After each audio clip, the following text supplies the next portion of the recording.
League, which has a potential for, I believe, 64 teams. Is that correct? 84 teams.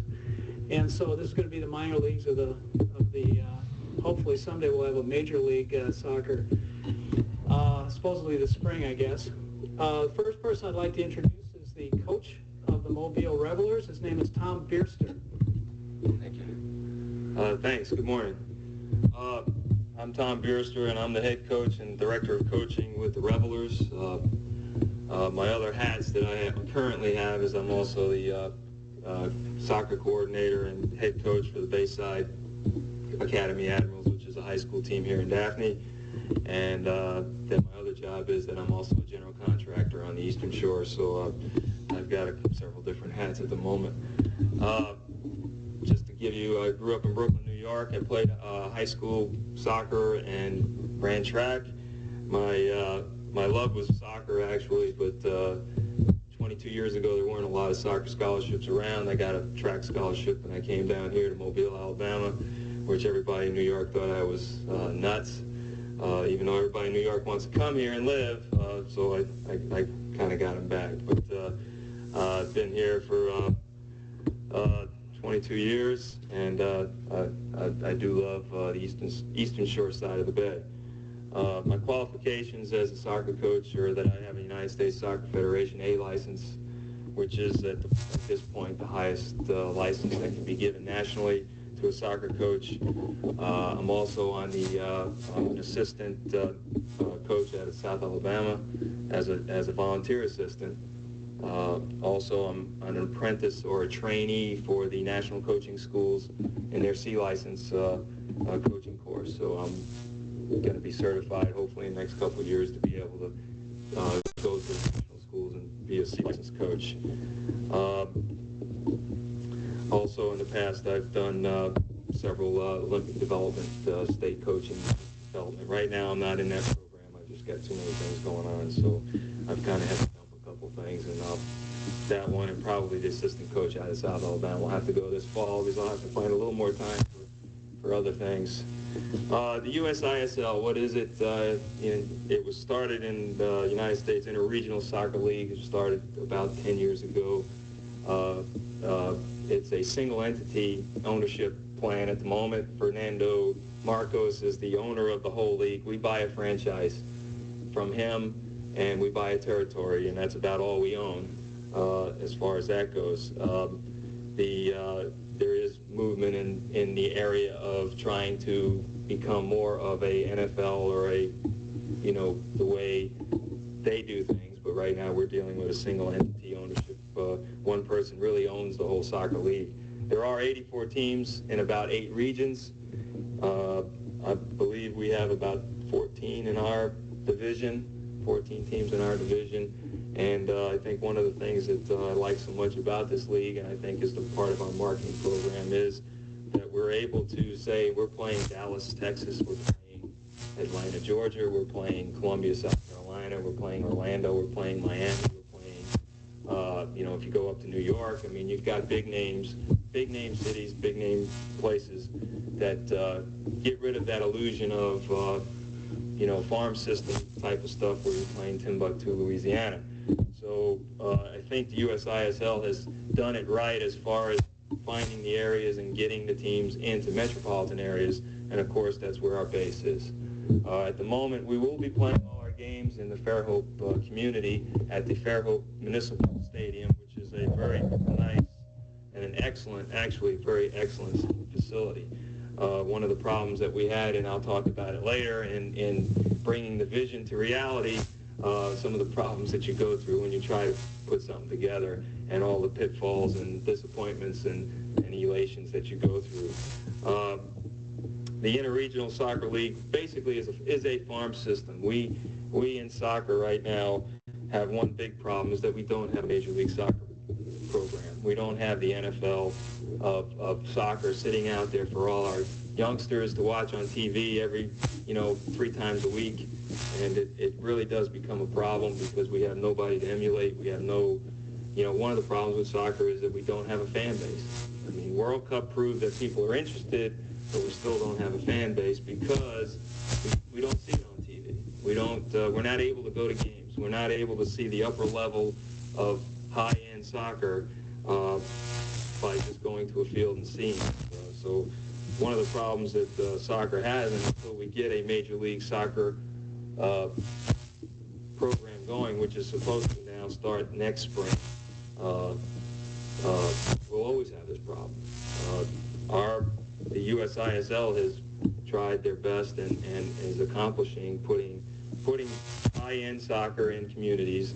So now we have kids that we hope to emulate some of our players. I mean, that's one of our things that we're very much interested in. We have one player from Scotland that we call Biester. I think Fred Dijon will be able to tell you that Biester is a big guy. He works hard, and we're hoping that kids want to be like Biester. So we're trying our best to create some soccer role models.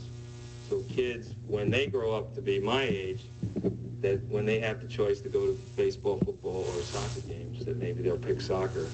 And I think until we get that base, until we start at the grassroots level, and then have the Major League Soccer above us, we'll never have that fan base. And that's been the problem of soccer, and will continue to be the problem.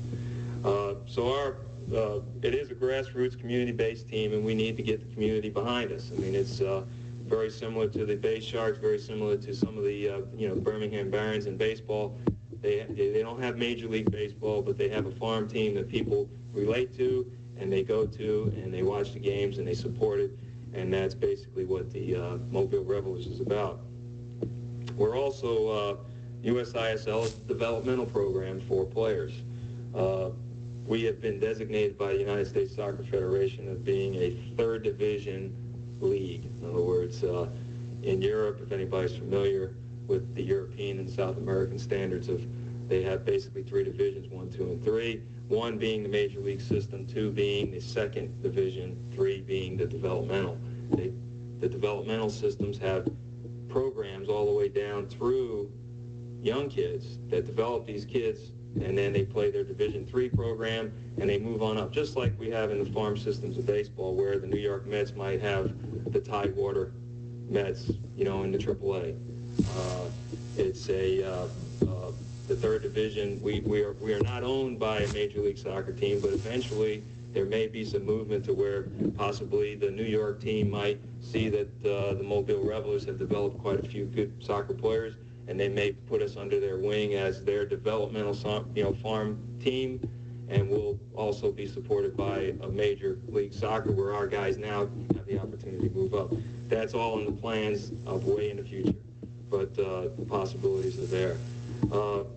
One of the reasons why we put this together, and I'll talk about who's involved in a little bit, was to try to give, we have so many players leaving college, and they get their eligibility out of the way, and they have another year. They're 5-year, most of them take 5 years to get their degrees. Well, the really good players then are caught in a quagmire of thoughts of, well, should I go play professional soccer in Europe? And we've had, several guys from, 4 or 5 players from South Alabama make it to the pros in Ireland and England. Or should I stick with my degree? And, of course, soccer is a whole lot of fun. School isn't. So we tend to take the other option, but, of course, like most professional sports, we're very short-lived. And then we have nothing to fall back on, and we've probably gotten responsibilities at that point, so we never get that degree. So we're trying to offer that degree, that ability to keep up the playing ability, to play at a higher level than they played in college, and then be able to finish their degree and then move on if that's what they want to do. And also develop players that are good enough to move on. So we're basically into developmental of our players to be able to move on to bigger and brighter things, hopefully. What are the goals, of our organization, the Reveler organization? Of course, number one, we want to create a winning program. We want to, we're sports at this level. You want to, it's a winning attitude. We want to also elevate the awareness of soccer in the community, to see soccer played at a higher level. I don't know how many people here saw. We're able to go to any of the World Cup games. I went to 9 of them. I went to 3 of the last games in the Rose Bowl, in the finals, and I tell you, never seeing that type of play before except occasionally on TV. I was incredibly impressed with how soccer can be played. And I think until we bring this to the grassroots communities, to the kids, to the parents that are out there that have no idea what the game's about, but they can see it played at its highest level, I think that's where soccer then becomes a spectator sport. Also, we want to elevate the soccer playing in our community. In other words, I think by just coming to watch us, kids emulating us, seeing how it's played, coaches seeing how it's played, that possibly we can help get the soccer playing ability of our youth the next step up. One of the things that we're going to be starting shortly is a soccer club system under the Revelers. We have found that the most successful USISL teams are the ones that are developing a club system for girls and boys from ages 8 on through U19. So we have, as an idea early on, but now even more so because it's been shown as a success to create this grassroots support, is that a soccer club system will be our next thrust once we get our team going and get our games underway. Basically, this is giving these kids good coaching.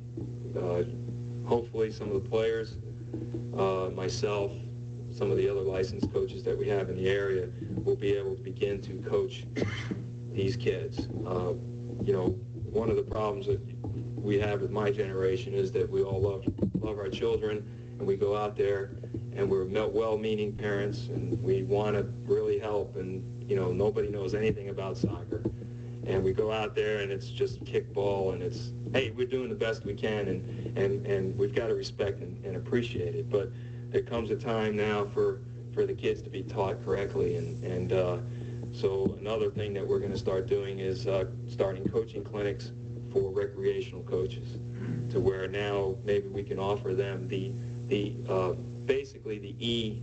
There's an E and an F license with the USSF, which is really geared toward the recreational coach. Gives them enough tools to get those kids started, teaches them how to kick the ball with the side of their foot, how to trap the ball, the different elements, technical elements of soccer. Doesn't much get into tactics, and one of the problems that we have with tactics in soccer is it's really easy for us as coaches to teach tactics, because you stand here and you kick the ball to that guy standing up there, and he's close to the goal, and then you kick it in. And basically we use tactics as a way to win games, but in reality, technical ability and creativity is where soccer should be with our little kids, and so we need to get that mentality out and put in the right mentality. And so we as an organization will be offering this summer licensed coaching clinics for coaches, and we hope eventually to bring it to the level that maybe all our recreational coaches in the Mobile area and Baldwin County will have at least the F license, and then hopefully maybe we can even get some of our high school coaches to where they'll start looking at getting their, in this area, myself, a coach from Daphne High School, has a B license, and I think there's one coach in Mobile has a D license in high school, and that's it. And so many of our high school coaches are running with this by the seat of their pants also. They're not, they're out there to do their best, and they've been in it. I've known some of these coaches 15 years, and there has not been one developmental part to their programs. And so, again, they're in the public schools and their private schools, and they're in that role, and we just need to be able to offer them. Maybe nobody has ever offered them. I had to go to Tampa, Florida for 1-week sessions to get my licenses, and that's what it takes. But if we can maybe bring it to them, maybe we can get these licenses started and get these high school coaches on the road, to where we start doing this, we'll start elevating the ability of our kids to play at the highest level. We have a lot of kids, great athletes, and the biggest problem is that they're not getting the coaching early, and then when they get into high school, they're not getting the right coaching then. Technically earlier, tactically later, they're not getting either, and so we're losing a lot of the college scholarships and the things that our kids can get. And also just, if you've ever seen a winning program or a winning team win, the attitude is great. Kids know when they're playing well. And kids, when they finally have put that one game together where they've just been phenomenal, the feeling and the attitude that they have about it is just so tremendous. It's what's kept me in coaching for the last 15, 16 years. So the club system is important to us, and then the coaching clinics is important to us. And we feel like that by starting this, it'll keep our grassroots support entrenched and also give us opportunities to get our kids out in other places, in other cities, in order to play. One of the things that the USISL is stressing is to create the club system, and in fact, right now Cincinnati, when they come to visit us on April 15th, want us to put together a U18 team. Unfortunately, they play a fall season in high school, we play a spring season, and so we won't be able to accomplish that. But they wanted to bring their U18 team with them to play our U18 team, or a U18 team that we would put together, which would be great. How great would it be for those kids to play in front of hopefully 1,000 or 2,000 people, and then be able to have a professional team stand up right behind them and play after them. I just think that that's a phenomenal thing for kids to be a part of. So we're moving quickly toward that. And our last goal really is to develop the development of our own soccer complex. We really hope to find a good benefactor that might have some land that we can work with to develop a complex of maybe 4 smaller soccer fields and then 1 large championship field that we can call home, and then couple it with a indoor facility. And indoor soccer is just going gangbusters in many of the parts of the United States, and so we'd like to be able to get an indoor facility to where we manage this. Of course, that would help our income and keep all this going, but also just really push soccer like it should be, and give the opportunity to have, we could bring in teams and have tournaments with our youth groups. The Revelers club system could have a U19 tournament, could have a U12 tournament. So now we're starting to bring people into, whether it's on the Eastern Shore or Mobile, we're able to bring these teams in. Now we're creating more grassroots. We're creating tourism. We're really doing what a professional team should do, and that's our outlooks as far as organizational. Vision to reality. The vision was started by Roy Patton, a soccer coach over at South Alabama. I met Roy when he first came to Mobile about 15 years ago, and actually he was the one that kind of started me on the road to coaching.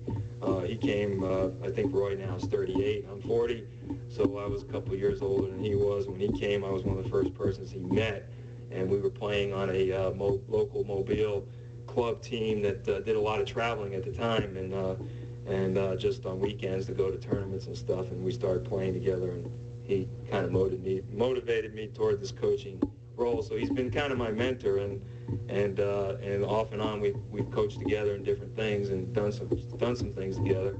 And then the last 2 seasons ago, I started a volunteer assistant coaching with this program, and then this past late summer when we started this season with South Alabama, we started talking about the USISL. And of course, at the time, it was, hey, what would you be interested in? Giving it some thought, I kind of thought it was a good idea, and well, let's give it some thought. So we got into the season a little bit, and come late September, the wheels started rolling again as South Alabama was winning and doing very well. He was able to put a little more thought into this, so we started kind of lining up the organization, so to speak. Roy had contacted 2 other fellows to be part of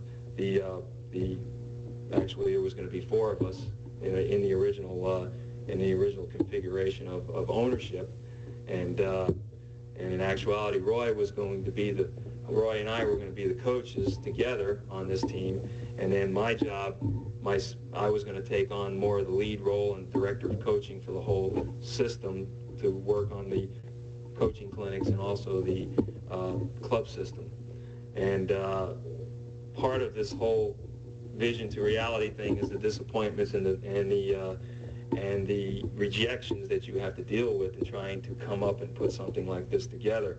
Our first thing was that we were going to play over at South Alabama. That's where we were going to have our field, our home field, just like the Bay Sharks. We were going to do the same deal as they were. And unfortunately, one of the fellows that are in our group is also a board of trustee at the university, and then there became kind of a conflict of interest, even though it was maybe more of a conflict of witten, but there was a conflict. And basically, it created a problem with Roy being part of the group, and so Roy had to step down.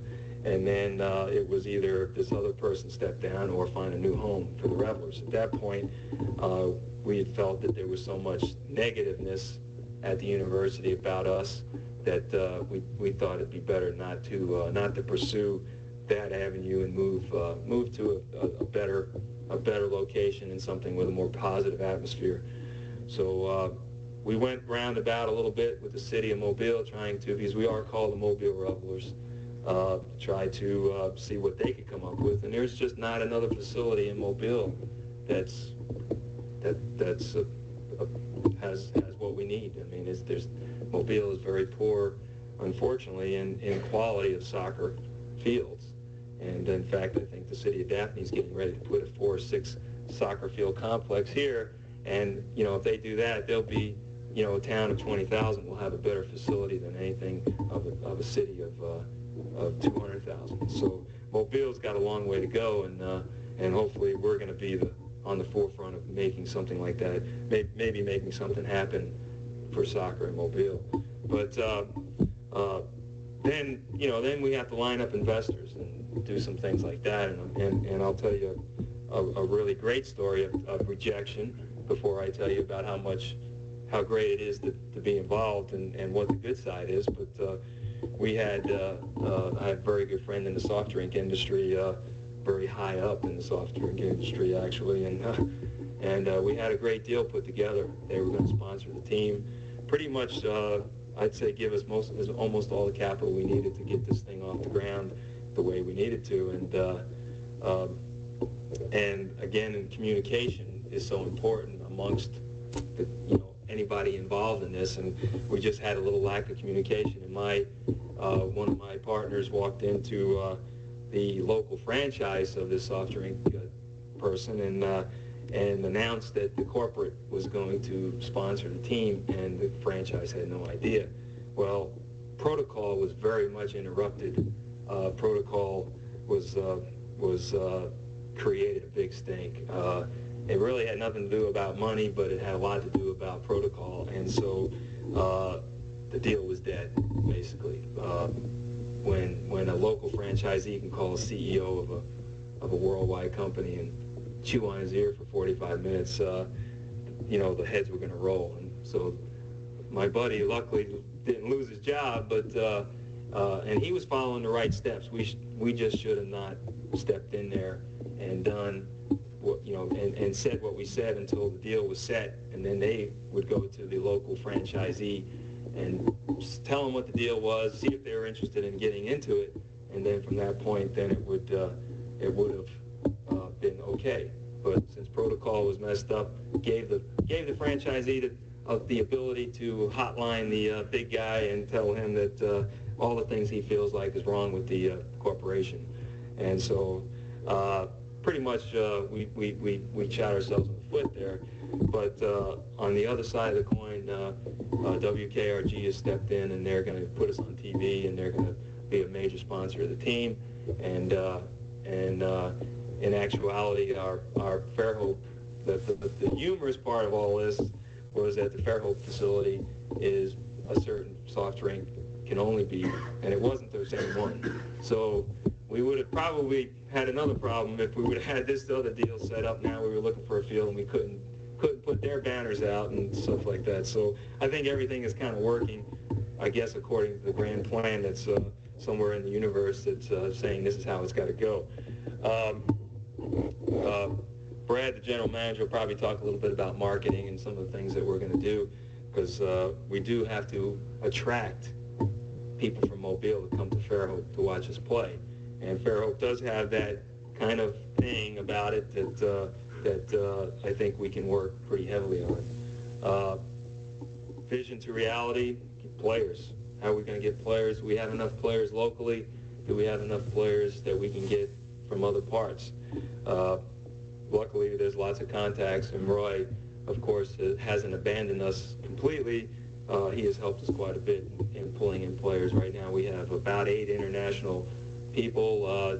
We have 2 that play First Division in Ireland that are coming, which is their professional, their NFL of soccer, are going to come play for us and come here in late April when their season's over with.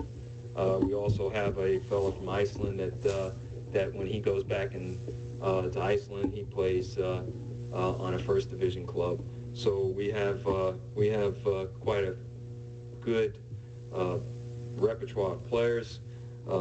We have another player from Scotland who has played in Scotland in their professional and hurt his knee and had to give that up, but came back here to finish up his degree and is playing for us. So we have a very good team, a very high level of energy, a very high level of tactical and technical skills, and we really are feeling and the feeling out there with people that know these guys in the soccer community outside of Mobile feel like that we may be a big surprise in this league.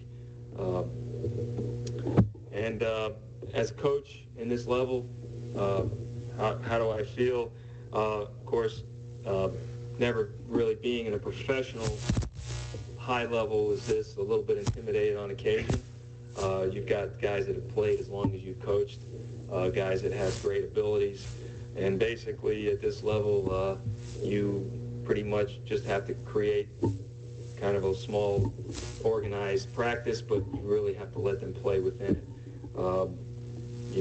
Let them play 8v8, 9v9, game-like situation, and maybe throw a few restrictions in there, different things that you might want to work on, like switching the ball from one side of the field to the other. Otherwise, pretty much in the coaching schools, we get these very organized, hey, this is how it's done, you do these little grids, this and that, but as we move away from high school and get into college, it becomes more practical and more game-like, and you get more away from the high school, more away from the younger players' way of getting them to increase their skills. Pretty much that's all I have to say. I guess after Brad speaks a little bit about his side of things as a general manager, then any questions you have, I'll be more than happy to answer. Thank you. My name is Brad Gordon, and I am the general manager of the program. Just a real quick background about myself. I look out here, and I'm probably younger than everybody here. I'm only 23 years old. I am the youngest general manager in professional sports right now, if that helps out with anything. I started as an intern with the San Diego Sockers in 1993. They are in the Continental Indoor Soccer League. They've been around for umpteen billion years. They've won 10 world indoor titles. Then I was also with the University of South Alabama 3 years as a student assistant in the sports information office. I was started in high school, actually, in Annapolis, Maryland, United States Naval Academy, in their sports information office. Last summer, I was with the Bay Sharks. I was the team's merchandise manager. From there, I moved on to CBS Television, where I was on a promotion and marketing tour called the CBS College Tour, 45 schools in 10 months. I left that the end of February to come here, back to Mobile, of all places. No, I'm just kidding. But actually, I love Mobile. I love Mobile, actually. I do. I came back here because I wanted to work in soccer. I've dreamt of working in soccer since high school, because I couldn't play soccer as well. I was a swimmer and water polo player, as I proved my skills, I think, the other night. Anyways, talk a little bit about the team, about being the general manager. I walked into a situation here where I walked in, I had everything dumped on me, essentially, and it was trial by fire very quickly. I walked in and the owner said, well, we need you to get sponsors. We need you to set up the team. We need you to get the office. We need you to get the team players registered. We need you to get all our equipment, et cetera, and we need this done by yesterday. So essentially, slowly but surely, I've been getting things together, and with help from the owners, I've got almost everything accomplished except for all the sponsors we wanted. We wanted numerous number of sponsors, and I think right now we've got a couple dozen.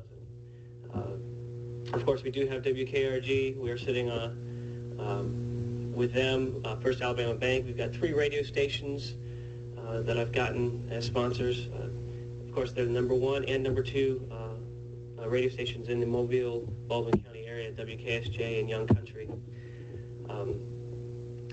As far as setting up the team operations, I've been working on trying to get uniforms, which is actually a bigger hassle than you can imagine. Tom, again, is lovely. Tom has stepped in and helped out with that as well. It's amazing trying to find a uniform that would get all your sponsors on there and still look good. We had a lot of different designs. When I first came on and I knew I had to get uniforms, I called back to my old roots in San Diego and said, what can I do? Made a lot of long-distance phone calls to San Diego, and they put me in touch with another company and this, that, and the other. And it turned out that the designs were actually a little too much for what we needed this year. Trying to get sponsors' names across the front or the back, and you have a design that goes all over the place. You basically have to use 4 colors to get the logo on there, and it just doesn't look right. Well, that's actually a very minor problem. A little bit about the marketing that we've been doing. We've been trying to get companies to sponsor the team, sponsor different portions of the team, such as sponsoring uniforms, getting us actual products, such as computers for the office, copiers, working on trying to get beverages for the team, such as 10K or Gatorade or any of those other thirst drinks. Trying to get, of course, as Tom had mentioned earlier, a soda sponsor to come in and step in and be a major sponsor and basically be just be the major sponsor. Anyways, the whole marketing campaign is based on a little bit different from what a lot of professional franchises do. They have little gimmicks to bring people in. We're basing our marketing franchise as being a part of the team. As when you sponsor, you are there. You're part of it. You're making the difference. A lot of franchises now, they have sponsors, but basically they use those sponsors as ways of promoting themselves. We've developed this marketing campaign to develop and promote those businesses or corporations, etc. Along with us. As we grow, they will grow. We've got some companies that have just started, smaller companies, companies that are combining with, or merging with another to get their name out there as something that has changed or something happening, something new. My vision is, as like I said earlier, as the team grows, the sponsors will grow. Soccer right now is the #1 sport among youth 18 and under, which means there are more youth playing the game. Now, watching it around the world, it is #4 in this nation watching television-wise, and that's actually ahead of baseball. Baseball, this is taken last fall, of course, before the baseball strike, but baseball was #5 on the most watched sports list. So soccer is growing here in the United States, and I envision our sponsors growing with us. Some of the problems I've run into, a lot of logistical problems, a lot of trying to have enough hours in the day to get things done, trying to get sponsors for the team, but also trying to get all my players registered with the Amateur Association or ones that have played professionally overseas, or get them signed over here. And our 2 professional players coming from Ireland, I've got, for each one, I've got to fill out, I just looked at the forms yesterday, probably 10 forms in quadruplicate, it seems. I've got to send forms to their host team. I've got to send team forms. It's a lot of paperwork. That's what it comes down to. Logistics is my biggest problem right now. Finding enough hours in the day to do everything. And when you're the only person in the office, it makes things difficult. Now that I have an office, finally, I worked for the first 3 weeks out of the front end of a dormitory room. I finally moved into a place last week as well, and I was living in my old fraternity house, sleeping on a friend's sofa. So I finally moved up in the world, I said. But now I have an office that has 3 desks, and I'm the only one there. Don't have a computer on any of the desks yet. Don't have a typewriter. Don't have a copy machine. Finally got a fax machine yesterday. But it's a one-room office, but it's still bigger than me. When I speak in there on the telephone, the walls echo. So slowly but surely that'll be coming around.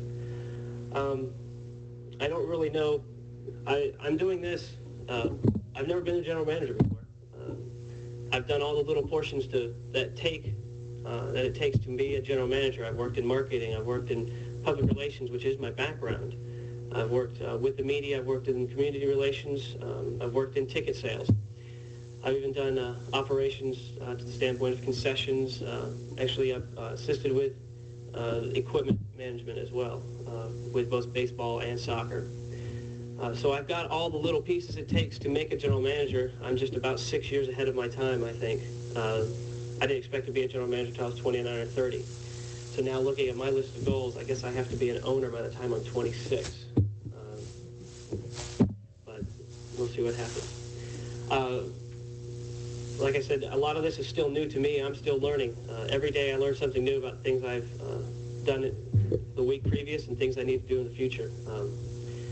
Then again, being a general manager of a professional sports franchise is a learning matter every day. The 2 other franchises I worked with, the general managers have learned something new or realized they could have done something better. So it will be a continuous learning experience for myself, and when I do get interns and people working for me, it'll be a giant learning experience for them. I don't claim to know everything. I don't claim to know it all, but I've been there. I've had the practical experience to foresee some of the problems that could happen. With that, I'll open the floor for questions. I do apologize. I don't have any schedules or any of the marketing material this morning with me. Went by our publication service, and they had promised me they'd be done by 9 o'clock this morning. And of course, nothing's ever done on time when you need it. So I will have them. I'll bring them over for you as soon as they're done. But with that, if you have any questions for Tom or myself, we'd be glad to answer them. Yes, sir.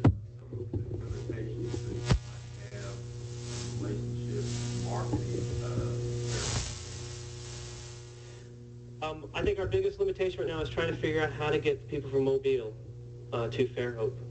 We've got a giant, as big a fan base as we have in Fairhope and Daphne. Among soccer enthusiasts, we have, I believe it's 2,000 youth in Fairhope and approximately 2,000 in Daphne, if I'm correct. No, you've got about, actually you've got about 800 in Daphne, Okay. and not quite 1,000 in Fairhope, and about 600 kids in the high schools that play. So you're dealing with, NAIA held their championships at Fairhope, and they averaged over 1,000 per game in the evening. And when I went to the games and looked up in the stands, I tell you, most of the people I knew, and most of them were from the Eastern Shore. So I think that our fan base can be well supported by this area, and then hopefully we're going to pick up what we thought would come from Mobile and be very successful at it.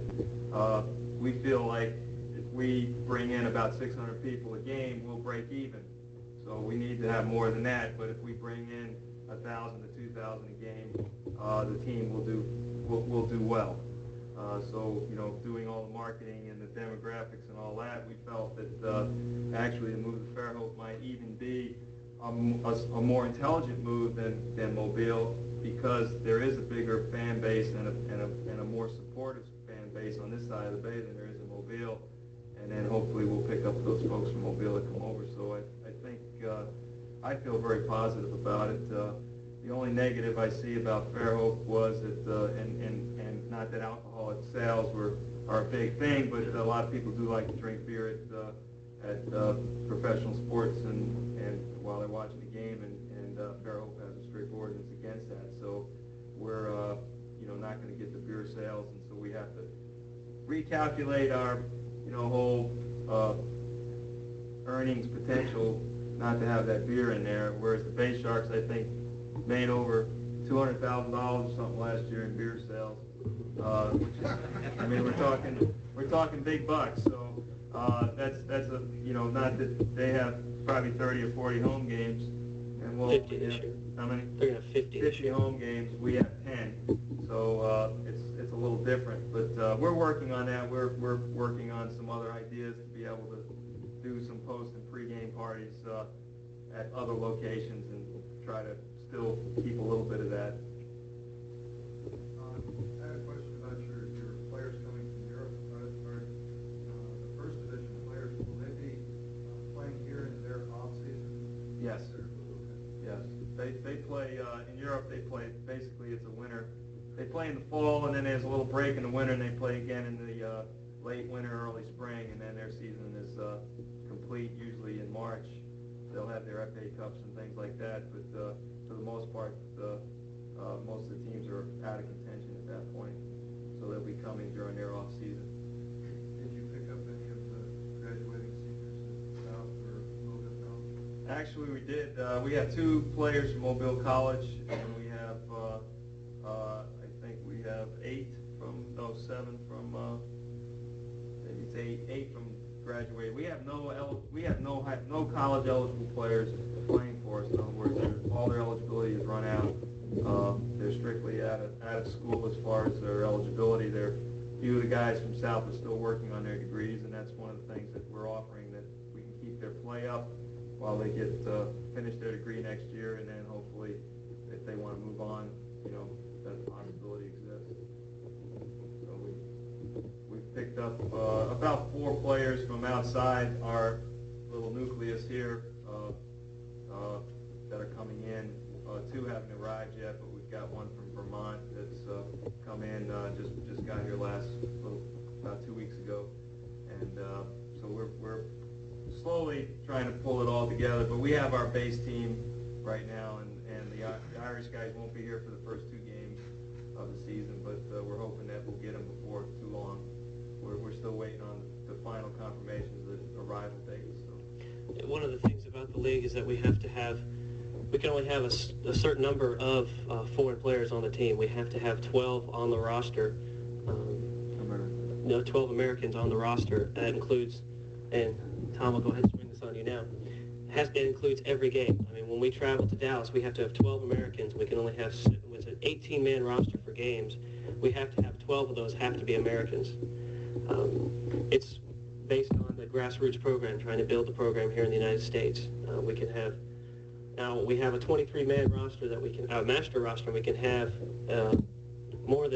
we can have 12 Americans, and the rest can be made up of foreigners. I want to say foreign nationals for some reason, but foreigners. But on game days, we have to have 12 Americans on that roster sitting there ready to play. Yes, How many teams in your division, and say you have 10 home games, Yes, we run, well, it's a spring-summer league. We run from April 7th is our first game. Our final home game will be July 22nd, and then the playoffs will follow that. We have to have, from our division, our playoffs have to be done by August 5th is our last playoffs, and then when we win that, I like to say when we win that, we move on to the regional playoffs, which at the end could possibly pit us against one of the American Professional Soccer League teams, which is, right now they call it the A League, and as well as professional teams from the U.S. International Soccer League, which could run it all the way to the end of August. Yes, sir. compensation for players? Some of the teams in the league pay their players, some don't. Some of the teams are fully professional. They play their players reasonable.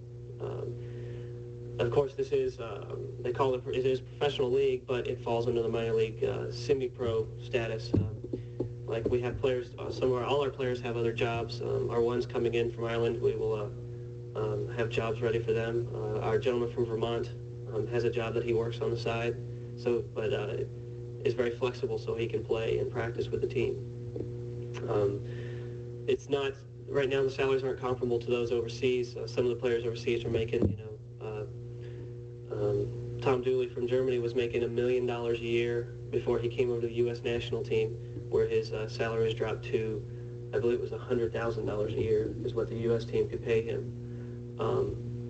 But we don't have the comparable salaries to overseas, but the players are compensated for their efforts. If it's not a straight salary, but it's expenses such as travel, meals, etc.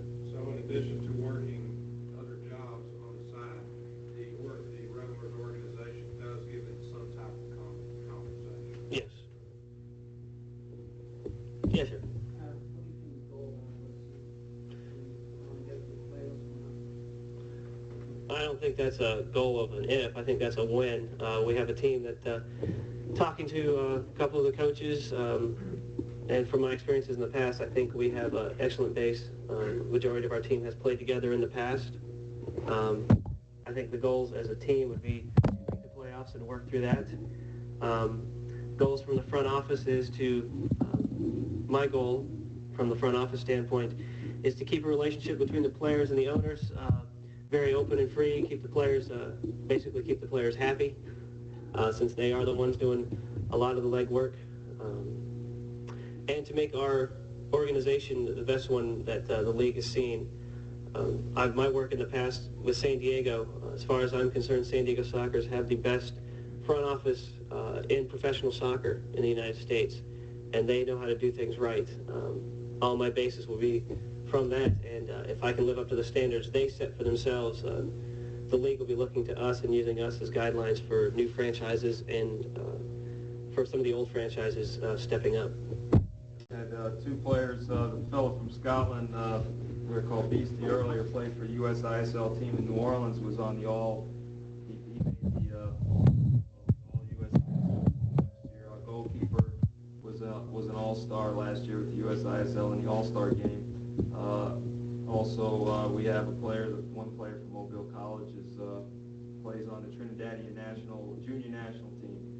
So got some very good talent, and the 8 base players from South Alabama have played together before, so we're not having to deal with so much this season of a system. We have a system that most of the guys have already played, so now we're just pulling these other fellows in and trying to get them working within the system. So I think that's a real plus for us this year, that we're not having to teach a whole new system or coach a whole new system. We're pretty much going with the system that South Alabama has proved to be very successful for them, to be a top 25 in the nation every year, and really one, other than being screwed by the NCAA selection committee year after year, pretty much, could be one of the top 10 teams if they'd ever be given the chance. So I think that as far as Fred's question, I think we're looking at we're going to make the playoffs. I feel very strong about that, and I think the players do too. I don't think any of them are in it to do anything less. So I mean, the thing about professional playing is that's the attitude, And when you're not getting paid a lot of money, and all those things are happening, it's the love of the game that keeps them going, which means it's a more intense. We're not bickering over why is he getting more than I am, or why is this guy getting. They're all in it because they love the game and they want to develop and they want to play hard. And I think that's the unfortunate thing about professional baseball at the moment, is that we have that problem with players in the I want all the time, and our guys luckily aren't in the I want mode at the moment. Now, if we win something big, maybe next year we'll have to deal with the I wants, but this year we're really into the love of the sport and the intensity that goes along with it. Yes, sir. How many teams make the playoffs? That's a tough question, because actually this year the league is restructuring that. It used to be that only the best team from each region went to what they called the Sizzling 10 or Sizzling 8, whatever they had deemed it each year. This year they're structuring the playoffs where the top 3 teams from each region go to a playoff system that has not been set yet. Just like they have not set, Nike has come in as a major sponsor of the league, and Nike, along with the league, is putting together a pot for the team that wins the whole kit and caboodle, so to speak. They have not set what that pot is either. That's something that they came into the fall meetings with wanting to do. They just have not structured it yet, but it should be done in the next month. From what I've seen, I would anticipate the top 3 teams from each division going in to the playoffs and working on it used to be a home-home situation where you play at home and then you play at your home and then you go to the team you're playing's home. This year they're working on a strictly one game and you're out series. When's your first game and what time? April 7th. Right now it's set for 8 o'clock at Fairhope Municipal Stadium. Yes, ma'am. Yes, sir. Sorry. I'm losing it. Forgive me. It's been a long day already. Well, appreciate you coming out here and speaking to the group. As you can tell, we're talking about a grassroots professional sports organization that is basically doing everything from the entrepreneurial organization and marketing and sponsorship and things like that. I think this would be a great opportunity to either do a practicum, internship, or even volunteer to work with this team. We have students here in sports management, fitness management that work in strength training, conditioning, things like that. We also have sports medicine students that work with athletes and sports injuries and prevention and things like that. We have sports coaching students, maybe some students who want to go on and possibly be a coach can learn some skills. So if anybody's interested in learning more about internship opportunities with the Revelers, see me, and then you can get a hold of Brad Gordon or Tom Biester. Are there any other questions? Are there any announcements? I have one. Next week, same place, same station, same time. Steve Chapman of the Mobile Mystics professional ice hockey team is going to be here. So we're going to have a couple new professional teams in the Mobile area. Thank you for coming, and you're dismissed.